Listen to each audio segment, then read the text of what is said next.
some of you don't know, I'll just go through briefly. Many years ago, when cell phones first came into existence, students didn't know really how to handle that. And so, having been the daughter of our mother, Sarah was a pretty good disciplinarian. And she determined that cell phones had no place in the music room. And she made no bones about that and told everybody, and it was very clear that your cell phone has no place in the music room. Well, one of the students, let's call him Jimmy, I don't know what his name was, but he was probably a drummer or a trumpet player.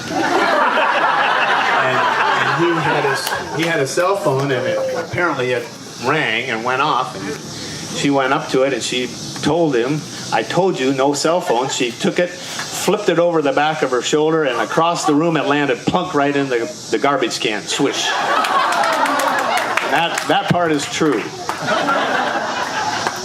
Now, for me, that really wasn't, that shot wasn't really a big surprise. The fact that she made that shot was not a surprise because, as I mentioned earlier, she was the best athlete. Our next door neighbor had a basketball hoop, and their kids had grown and moved away, and so that hoop sat vacant, and it was like 6 feet away from our yard. And so every chance Sarah got when she was growing up, she would get out there and shoot baskets and shoot baskets and shoot baskets. And she got pretty good, and I think my youngest brother Dan would attest the fact that he never beat her in a game of horse. The other thing about that is when, as I'm sure all of you know, music teachers spend a lot of extra time in the music room, and on weekends, Dad would go down and either fill up folders or repair an instrument or do something, and that was an opportunity for us to go down and get the basketball and go up into the gym and shoot baskets. And that was pretty cool because we could play on the high school basketball court when we were only in grade school and junior high. And she was down there all the time, shooting baskets.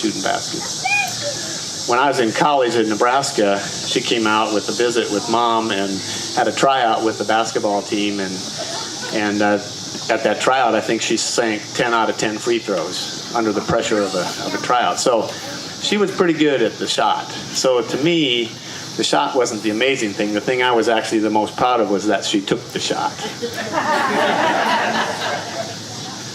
I did want to mention one thing, and it's already been mentioned or alluded to already. They say that opposites attract and relationships grow and all that, and I don't think that the Cardinals-Cubs thing is going to matter really because it worked for the Giants and the Cardinals, and so as all of you know about that too. So let me propose a toast. I don't have a drink up here, but Sarah and Donna, you've had many wonderful years together, and I just wish that you have many, many more. Here's to both of you. Cheers. Some loved ones who are not here physically, but boy, are they here in spirit. So Mommy Evie is back there. Daddy Dick and Mommy Evie were married for 68 years. He is not here physically, but you know he's here. And even though he hated to dance, he would be on this dance floor tonight, or he will be in spirit.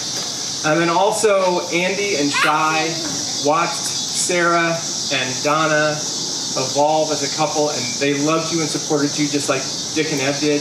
And they're not here physically, but they are here.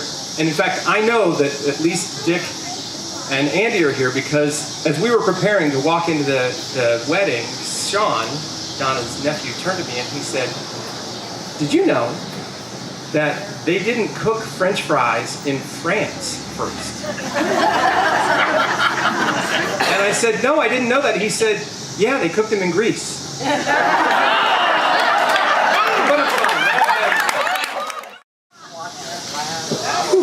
It's been quite a journey, and our hearts are full today. I'm not going to, but I am my father's daughter, so we can't begin to express the gratitude we feel today. But we're still gonna try. Our journey began back in the early 80s, when we began to realize that if we wanted to be true to ourselves, we weren't going to be able to follow a traditional path. So we took the road less traveled. And that road has brought us to today. Never did we think this day was possible. It has definitely been worth the wait, 9218.